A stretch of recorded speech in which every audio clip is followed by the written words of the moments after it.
My name is Alexa Frigette, and this is my presentation for GPU Y356. I chose to find data for the immigrant foreign born in an EU member country versus in a non-EU member country. The introduction I have evaluate and compare location quotients, which was the assignment. I chose immigrant foreign born in an EU member country versus immigrant foreign born in a non-EU member country. Those that are immigrant foreign born in an EU member country are the population of individuals who are immigrants that are foreign born but are from another EU member country. Immigrants that are foreign born in a non-EU member country are the population of individuals who are immigrants that are foreign born and from a country that is not in the EU. Typically, those are all going to be individuals that are not from Europe.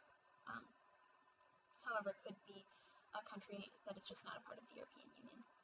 The location quotient is used to describe the relative concentration of something in one section out of a larger area, and in this case, it was a European country out of Europe. My hypothesis was that if a particular country has a large amount of immigrants that are foreign born in an EU member country, that they'll have a large amount of immigrants that are foreign born in a non-EU member country. I thought that this could be because this particular country is a desirable place to live, or that there could be lots of job opportunities within that country. I think that this correlation will occur, but that there will be more immigrants from within the EU, for it is relatively easy for people to move within the EU. I think that there will be a positive linear relationship between the location quotients. I found my data on Eurostat, and the link to where I found my data is at the bottom. I found that the information for both types of immigrants, and the information was from 2012. The data was presented in a table with the number of thousands of individuals and percentages. However, I only used the numbers so that I could more accurately find the location quotient.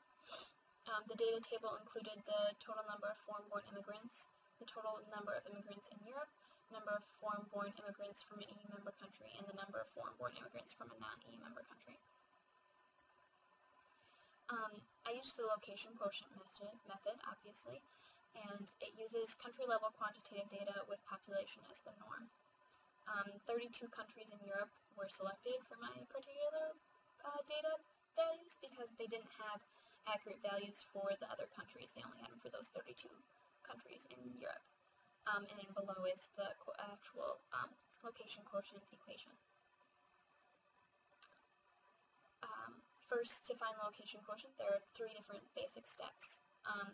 You take the country ratio for each variable in each country. So I did the thousands of foreign-born in an EU member country divided by the country's population. And then I had to find the Europe ratio for each variable, which was the thousands of immigrants in Europe divided by the total population of Europe.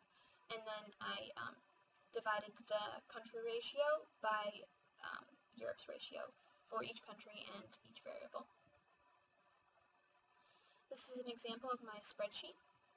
It's the spreadsheet that for the LQ immigrant foreign-born in an EU member country. As you can see, even just glancing at it, Luxembourg is a large outlier. It has 10.16 or 10.17 value, and the next closest is a 4.76 value, which shows it's got a large amount of immigrants coming into its country. The country location quotients were mapped individually by variable, and I made my maps personally by hand using the outline map of Europe provided on Blackboard, and then I shaded them in using colored pencils. And I grouped the values into 4 different categories with 8 countries in each group because I wanted them to fit equally, and since there were 32 countries, it made sense that there were either going to be 4 categories or 8, and then 8 countries or 4 countries, depending on how I set it up. And I thought that 8 categories would be far too many, so I chose 4. And then the symbology I used on my map was 4 distinct colors: red, orange, green, and blue. For my results for the immigrants foreign-born in an EU member country, I found that the ratio for Europe is 0.002347, or about 23 immigrants per 10,000 people. The highest LQs are in Luxembourg, Cyprus, Switzerland, and Liechtenstein. And Luxembourg has an LQ of 10.17, which I said earlier, and which means that for every one of these immigrants in Europe, Luxembourg has about 10. Cyprus has an LQ of 4.766, Switzerland has an LQ of 4.314, and Liechtenstein one of 3.454. The countries with the lowest LQs are Portugal, Estonia, Romania, and Croatia. This is my map for the data, and the scanner cut off the top part of the title, but it's just the factor by which the number of immigrants are foreign-born in an EU member country. As you can see, the red indicates the higher levels of higher level LQ, and blue is the lowest. For the immigrants foreign-born in non-EU member country, the ratio for Europe is 0.003133, or about 31 immigrants per 10,000 people, which is the ratio for Europe is actually higher for the immigrants foreign-born in a non-EU member country than for immigrants foreign-born in an EU member country, and that's only because its data is more it's closer together, because the highest LQs are in Luxembourg, Liechtenstein, Cyprus, and Malta, but Luxembourg has an LQ of 2.968, and in that way, it doesn't make sense that, since its value is so much lower than the data before, because previously Luxembourg's LQ was 10.17, so it was much higher than the other data points. It would make sense, since the data was more spread out, its ratio would be lower. Liechtenstein has an LQ of 2.588, and Cyprus has an LQ of 2.405. Malta won with 2.328. And the countries with the lowest LQs are Slovakia, Portugal, Bulgaria, and Latvia. This is my map for the factor by which number of immigrants are foreign-born in a non-EU member country. As you can see, I struggled a little bit with scanning again because the title doesn't quite show.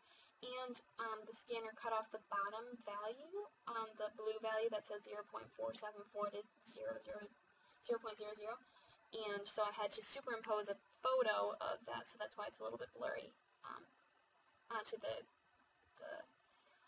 map, because the legend didn't show all the data points. Again, the red shows the highest and the blue shows the lowest. This is a graph I created that shows the correlation between the LQ of the immigrants foreign-born in a non-EU member country versus the LQ immigrants foreign-born in an EU member country. The data point that's all the way to the right is Luxembourg, and that's kind of the outlier one due to its LQ of immigrants foreign-born in an EU member country. The correlation value is 0.77, which shows that it's quite, and also by the data points you can tell that it's pretty positive and pretty close to a linear relationship between the two. I chose to show you the maps side by side, and you can see that for the most part, they didn't really change. The members that had low numbers of immigrants had low numbers of immigrants for both categories, and vice versa for the higher values. The only country that really stands out is Iceland. Goes for the number of immigrants foreign-born in an EU member country, it's in the third category, which is second, it's below half. And then it jumps up to the highest category in the second map. My conclusion is that there is a strong positive correlation between the two variables, which means there is a relationship between the two. The countries whose LQs are highest for both categories are countries that are all quite wealthy compared to others, and this indicates that they're all probably very desirable countries to immigrate to. Typically they're ones that either have more job opportunities or their standard of living is higher. They might have more social programs that people are able to be using, but it would make sense that that's how the data turned out. I wasn't very surprised by the data, but Thank you so much for listening to my presentation.